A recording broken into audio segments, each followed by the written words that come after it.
Igna, muchas gracias por estar acá, por venir a compartir sobre tu profesión, para venir a aprender también sobre ella, que tanto enseña a esta sociedad. ¿Querés contarnos un poco sobre tu profesión? Hola Marto, gracias por tu invitación. Bueno, yo soy médico residente acá en Jesús María de Córdoba y más que nada me desempeño en el área de terapia intensiva y cardiología. Mi profesión más que nada no es el de salvar gente ni personas, sino el de acompañar en la dolencia y en la enfermedad de los pacientes para que puedan afrontar las adversidades de sus problemas, de su vida. ¿Cómo podríamos definir a la enfermedad como concepto general? Y teniéndolo en cuenta sería una enfermedad es cuando te genera algo en tu cuerpo, un malestar, en donde cambia tu calidad de vida, si lo podemos considerar así. Donde tenemos varios aspectos, tanto teóricos como prácticos, ¿no? Porque, por ejemplo, que tengas una enfermedad no significa que sos alguien que vas a tener limitaciones para toda tu vida. ¿Cómo ves que ha cambiado, ¿no?, la manera en que la sociedad entiende la enfermedad con el paso del tiempo? Y pasa que antes vos pensás que la esperanza de vida o la expectativa era muy cortita. Entonces, antes uno pensaba en enfermedad igual muerte, que hoy en día ha cambiado un poco por el avance de la medicina, en donde la expectativa y la esperanza, gracias al tratamiento, aumentó un montón. Entonces pasa como un poco desapercibida la enfermedad y no se la considera. Por ejemplo, todas las enfermedades crónicas, ¿no?, que uno tiene, en donde el paciente le cuesta mucho saber que es enfermo o que tiene esa enfermedad y que es una limitación y que hay que cuidarse. Claro. Sí reconozco que se toma un poco más el cuidado, por eso hay muchos pacientes que yo más que nada veo en terapia intensiva de 90 a 95 años, en donde toman sus medicamentos y todo, pero les preguntas si tiene alguna enfermedad y ellos dicen no tengo ninguna. Claro. Entonces, Y en cuanto por ahí a la mirada desde el lado desde la medicina, también ha cambiado mucho, desde el punto antes era muy paternalista, ¿verdad? ¿No? Y hoy en día podemos hablar de algo más biopsicosocial. sí, antes se lo consideraba una enfermedad del corazón, del hígado, de los pulmones, de los riñones que tenía el paciente y no se le consideraba el entorno social, el entorno económico, el entorno psicológico. Ahora está mucho mejor porque empezás a ser más interdisciplinario, como es lo que se dice ahora, y podés ayudar en muchísimos más aspectos al paciente. Porque capaz que la enfermedad no le cambia nada, pero la enfermedad en la sociedad lo cambia un montón. Entonces ya ahí se puede aplicar otro tipo de ayuda como médico que ayuda mucho más. En base a esto, como médico, ¿no?, desempeñándote en tu trabajo práctico, ¿cómo haces para mirar a la persona más allá del diagnóstico sin perder esa precisión médica? Mira, yo creo que eso es personal de cada uno, de cada médico. Es como tu propio camino para llevar la medicina. Porque hay médicos que quieren y te enseñan generar una distancia médico-paciente, que es lo que nosotros aprendemos en toda nuestra carrera. Pero después en el día a día vos empezás a saber que esa distancia te aleja del paciente y vos querés comprender qué es lo que le pasa. Entonces yo me pongo más cerca. Entonces soy como un amigo, como un hermano, como un tío, un sobrino, un nieto, en donde quiero que me cuente sus dolencias o sus problemas de una forma más cálida, no tan distante. ¿Y por qué? Porque también eso genera una respuesta al paciente que lo olvida por lo menos en mi situación, que es terapia, que lo olvida en las circunstancias donde uno está, porque imagínate, solo, con frío, en un lugar donde sabes que corre peligro tu vida, y viene un médico que es súper cálido y te acompaña, es totalmente diferente a alguien que es súper distante. Y esto también de la mirada del paciente hacia el médico, ¿no? Como que eso, crear ese, ¿cómo se podría decir? Como esa relación médico-paciente. ¿Cómo podrías definir una relación médico-paciente por ahí en tu caso en la terapia? Y en nuestra situación son bastante complicadas porque hay veces que bueno, justamente el médico se da muy fácil en la terapia intensiva que como no considerarlo tanto humano, esto de la humanidad de la persona, porque muchas veces están intubados, muchas veces están en comas farmacológicos, en donde el paciente no tenemos ningún tipo de interacción más que nosotros con el cuerpo y la enfermedad. Entonces el tratar de mantenerlo humano es bastante complicado en una terapia intensiva. Claro.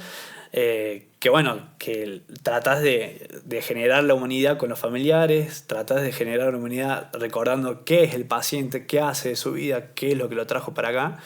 Y es bastante complicado, pero sí se trata de buscar, está bueno. ¿Y esta comunicación con los familiares también se crea cierta relación o solo se atribuye por ahí a la relación con el paciente? Mira, siempre se trata de generar un lazo con los familiares, porque, viéndolo desde el punto de vista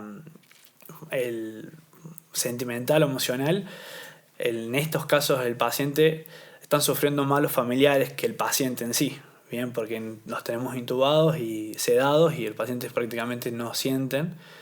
Entonces el familiar es el que está sufriendo, entonces nosotros tenemos que ponernos en el papel de acompañar y saber cómo pueden pasar esta dolencia a los familiares.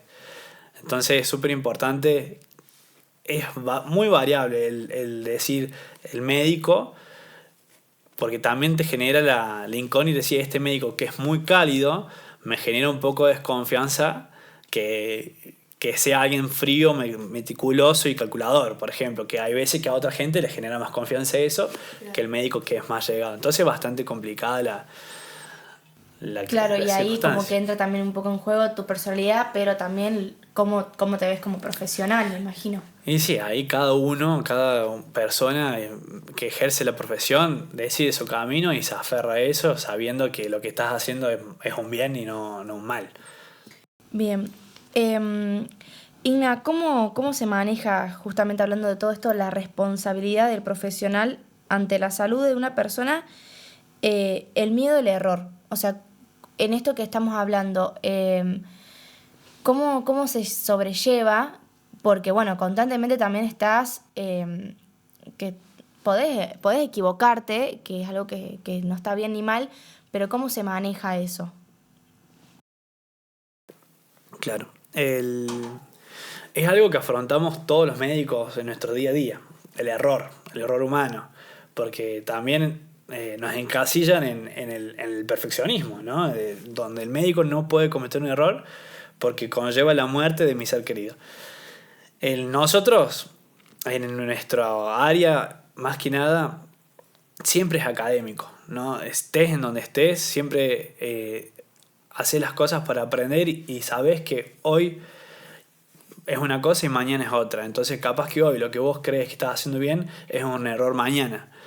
Entonces, nada, de nuestra parte, el error médico no se lo ve tan fatalista o tan grave, más que nada cuando se trata de enseñar algo y siempre se trata de que no sea uno solo el que tome la decisión. Bien, por eso tenemos varios médicos tomando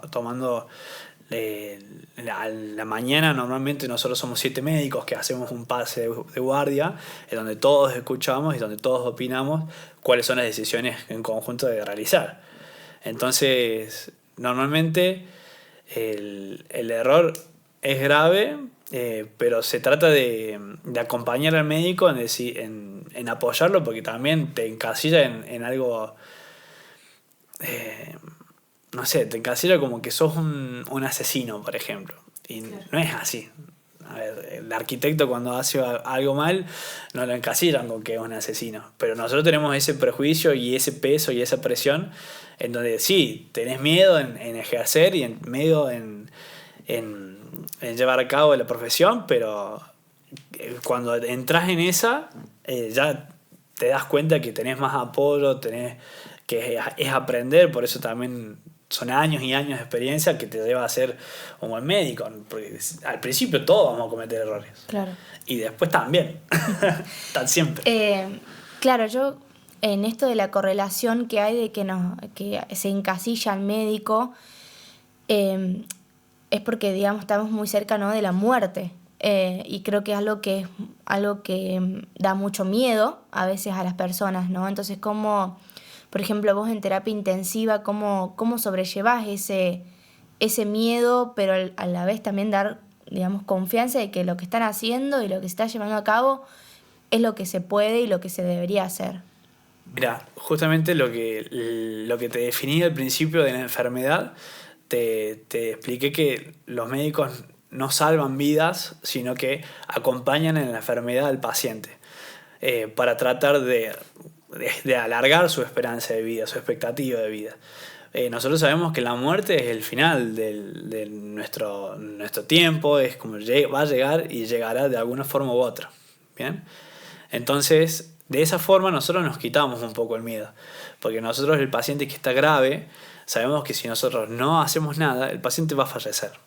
Entonces nosotros pensamos en que lo que estamos haciendo para el paciente vamos a tratar de evitar que esto suceda, pero es la historia natural de la enfermedad.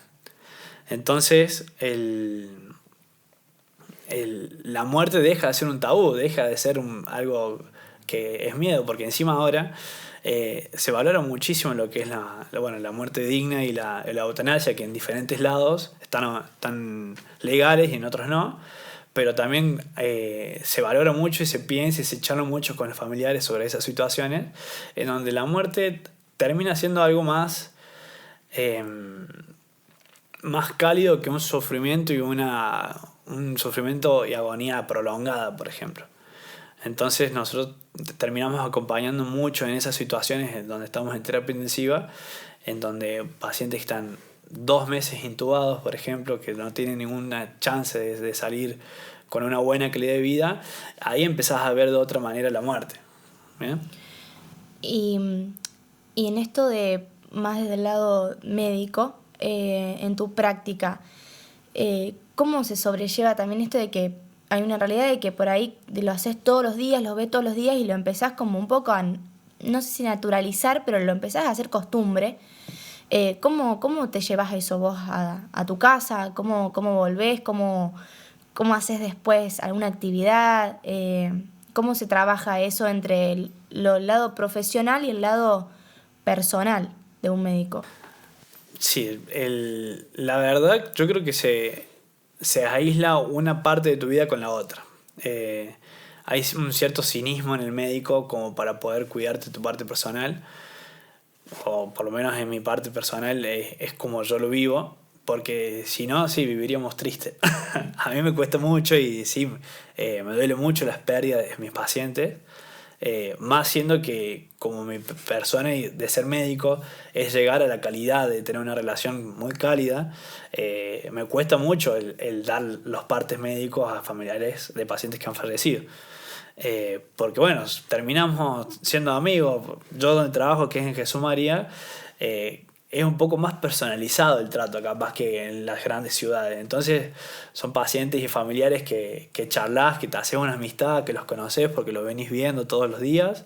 Y, y la verdad que cuesta no sentirse afectado, pero cada uno va generando por así decirlo, su catarsis para poder llegar adelante en tu vida, porque también hay que entender que somos humanos nosotros también.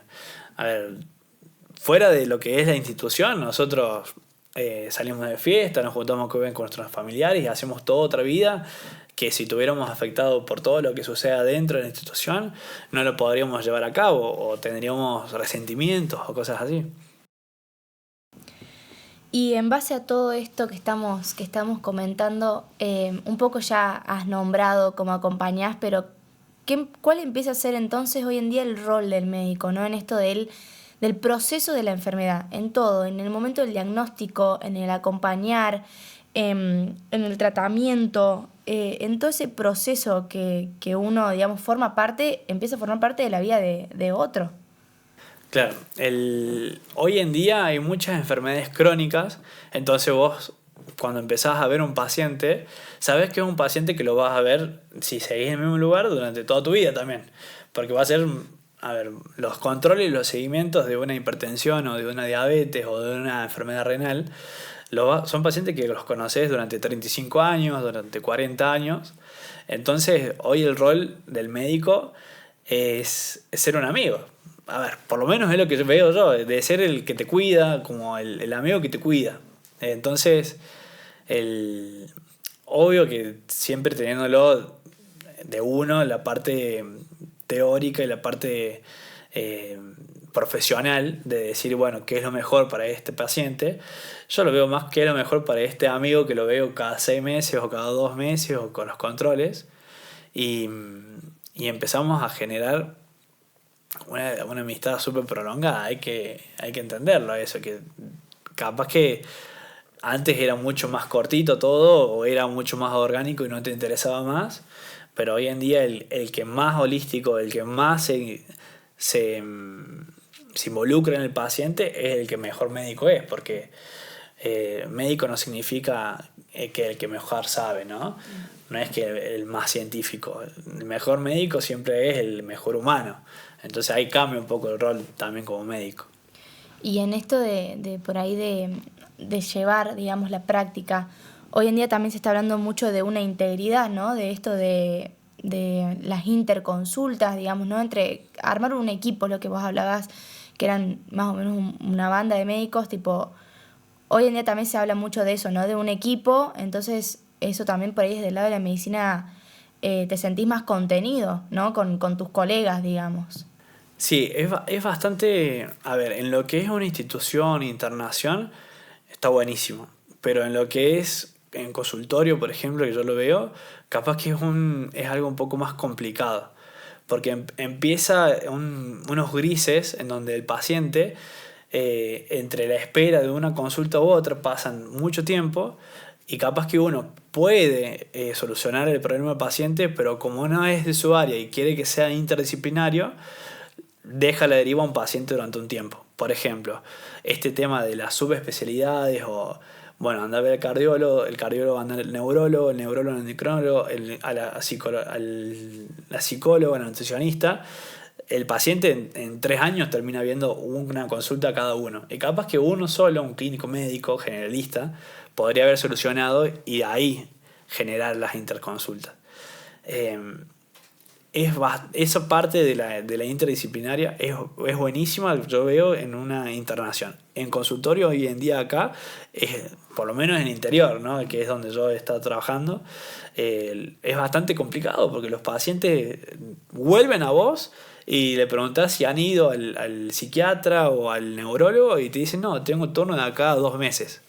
Entonces se prolonga muchísimo y vos quedás, bueno, la idea es que sea interdisciplinario, pero al final terminás haciendo vos un generalista por tratar de que el paciente empiece un tratamiento y también está el juego ese de no meterme en el trabajo del otro, que también como médico es bastante complicada esa parte, de ese sector.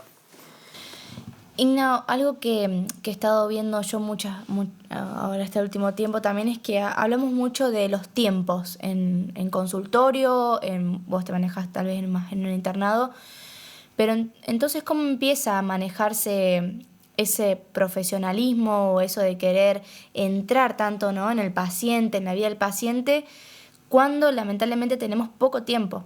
Tenemos 15 minutos, tenemos 20 minutos, entonces yo creo que por ahí desde el lado del médico, obviamente vas a querer ir por el motivo de la consulta del paciente. ¿Cómo pensás que se puede empezar a correlacionar eso, ¿no? Con esto de acotamiento de los tiempos? Y pasa que también en síntesis la medicina tiene 2 aspectos también en donde se lo ve la parte empresarial de la medicina y hoy en día la capacidad y la causística, que es la cantidad de gente o de enfermos que cada clínica tiene y depende de cuántos médicos profesionales hay, es la cantidad de gente que vos vas a ver durante un día, ¿no? Por ejemplo, en Jesús María, donde yo trabajo, he tenido una vez un consultorio, 10 pacientes para ver en 2 horas. Entonces sí, capaz que podés llegar a acomodarte con los horarios, pero es bastante complicado, es difícil porque depende también de cada uno, el médico es totalmente diferente para cada paciente y cada paciente le gusta un médico diferente.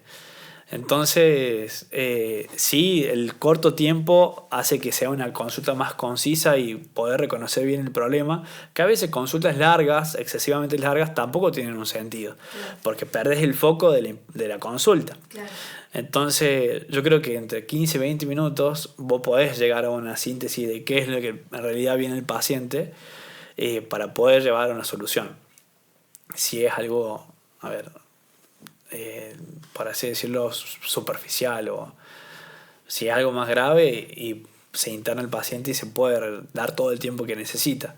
Claro. Pero bueno, eso pasa y es bastante complicada la parte del consultorio. Claro, sí, obvio. ¿Y qué rol empieza, o qué estás viendo que hoy en día empieza a jugar el rol esto de la inteligencia artificial o del internet, ¿no? De las redes en sí? ¿Cómo te llevas vos con el paciente que te viene a consultar algo, pero después busca, después averigua? ¿Cómo se maneja del lado de la medicina eso? Mira, yo creo que está bueno. A ver, tener un paciente más informado conlleva que el médico se informe más. ¿Por qué? Porque es mejor un paciente que viene y te pregunta y te genera y puedes expresar sus dudas gracias a una inteligencia artificial. Uno ya toma el camino de enseñar en la medicina, que siempre uno tiene que enseñar al médico y a veces uno, por decir las cosas rápido, no sabe si entendió o no entendió. Yo creo que, bueno, es una herramienta, evidentemente, la inteligencia artificial, que por el momento tiene que ser sí o sí acompañada con la asistencia del médico, ¿no? Pero yo lo veo como una ayuda. A ver, han venido pacientes que se han ido y vuelven con dudas diciendo, esto que me pasó es esto, y claro, si es lo que te expliqué. Y hoy en día también le están dando un poco más importancia a lo que dice la inteligencia artificial, que bueno, es bastante difícil a ver, para uno que es médico, que se toma su trabajo para explicarle que vaya, que vuelva con sus dudas, le volvés a explicar porque bueno, es lo que te corresponde.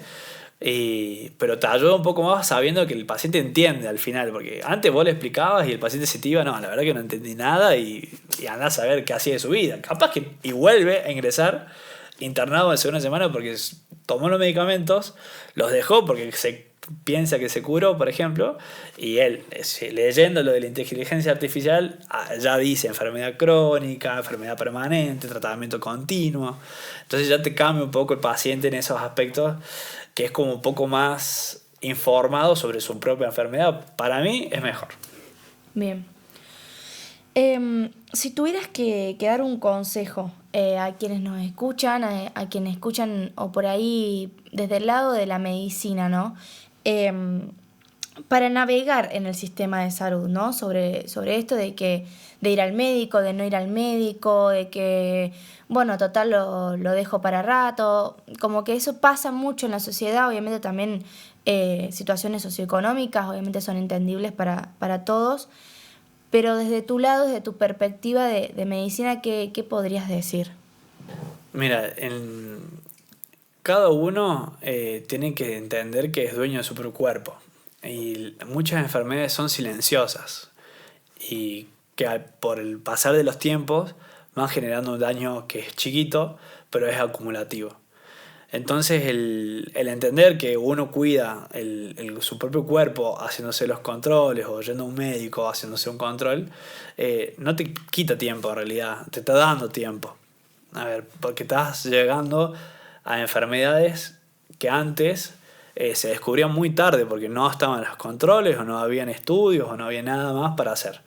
Hoy en día hay muchísimas soluciones mucho más temprano en donde son curativas de enfermedades que lo único que nos falta para tener mejor resultados es que el paciente vaya a un control.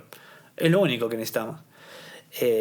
Acá en Argentina lo bueno es que tenemos la salud pública, que tenemos accesibilidad para cualquier tipo de socioeconómico, con sus tiempos evidentemente, pero queda en cada uno en la responsabilidad de decidir si ir o no ir.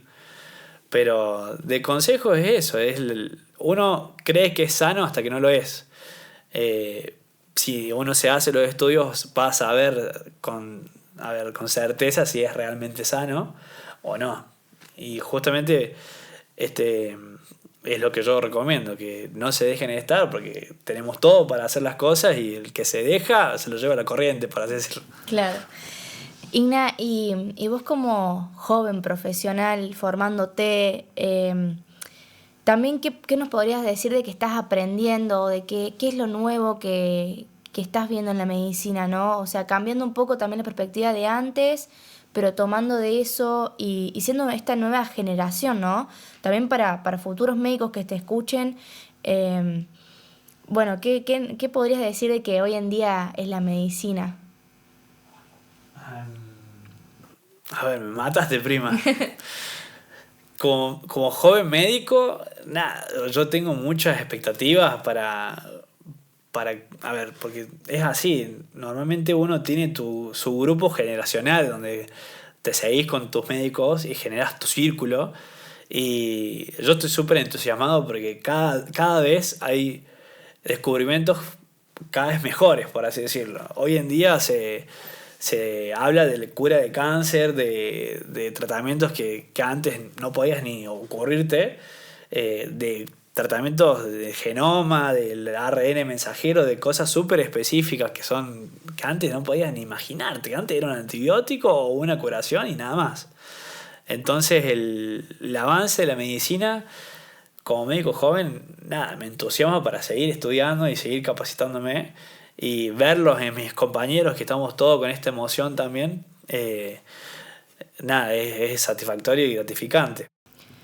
Y también como, sumándote a esta pregunta, ¿no? De nuevo, porque por ahí estás justo, vos creo que sos una generación justo que está intermedia y que también podés enseñar a muchos jóvenes, ¿no? Me identifico con eso. Esto que estamos viendo también hoy en día, digamos, de que, bueno, que uno estudia muchos años, que la medicina es tediosa, es no solo lo teórico, es aprender a humanizar. Entonces, desde tu perspectiva, qué consejo podrías dar a todos esos chicos, digamos, y esas chicas que te escuchen, de que se están formando, pero que al mismo tiempo están viendo una realidad de que nada, hoy en día se está hablando mucho de esto de los tiempos, de que las edades, de que es mucho el estudio, la medicina, como que estamos muy impuestos desde ese lado? Claro, es bastante complicado, porque al médico también lo hace las prácticas, al sabio lo hace la experiencia. Entonces el médico que está en las circunstancias de residencia, hay una línea que es bastante difícil de limitar de acceso a lo que uno necesita. Y venimos de generaciones que lo han criado con el exceso, o sea, que los han hecho médicos con el exceso del tiempo, y hoy en día ya totalmente es diferente. Antes era mucho más,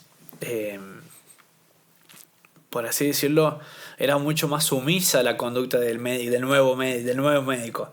Hoy en día no, hoy en día nosotros hasta esto llegamos, esto es lo que queremos y esto es lo que nosotros disponemos para dar, porque sabemos que si no, no nos hace bien a nosotros y no le hace bien al paciente. Las guardias excesivas y las jornadas de 90 horas de seguidas, y sabes que en realidad no es un bien ni para ellos ni para nosotros. Entonces, nada, yo creo que hay que definir y marcar bien ese límite de acceso, en donde uno tiene que considerarlo como médico nuevo, qué es lo que yo puedo dar, y tampoco martirizarse por eso, ¿no? Porque también, a ver, cada uno tiene su vida y es una profesión, y nosotros podemos ayudar de un montón y miles de maneras, en donde no necesariamente tenemos que dejarlo todo de nuestras vidas para ayudarle al otro. Entonces también eso es muy importante como médico recién salido, que hay que entender que la vida también empieza de uno. Si uno no está bien, ¿cómo vas a pretender ayudar al otro?